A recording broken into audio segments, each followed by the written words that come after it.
In an interview, Petr Pavel, a former general with NATO, argued China is benefiting too much from the war to play peacemaker. China cannot be trusted to mediate peace between Russia and Ukraine. Czech President Petr Pavel is warning, telling Politico that Beijing benefits from prolonging the war. His comments come as China is trying to position itself as a peacemaker in Ukraine, recently floating a vague roadmap to ending the conflict.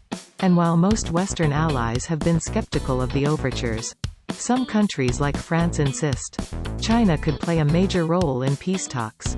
Pavel, a former general and senior NATO leader, was unequivocal. However, when it comes to Ukraine, he argued, China only wants what's best for itself, and for now that's more war.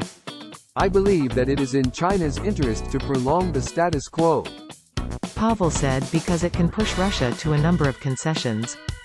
Beijing, he said in an interview late last week, can get cheap oil, gas and other resources from Moscow, in exchange for its no-limits partnership with the Kremlin. It is also good for China that the West is probably becoming a little bit weaker by supporting Ukraine, he added.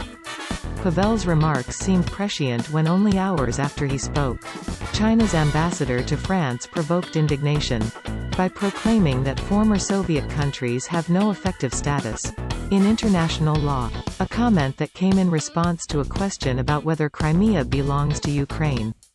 Although Beijing on Monday distanced itself from the remarks, the incident has stoked the heated conversation around whether China can ever help bring peace to Ukraine. I don't think, the Czech leader said, that China has a real interest to resolve the war in a short time.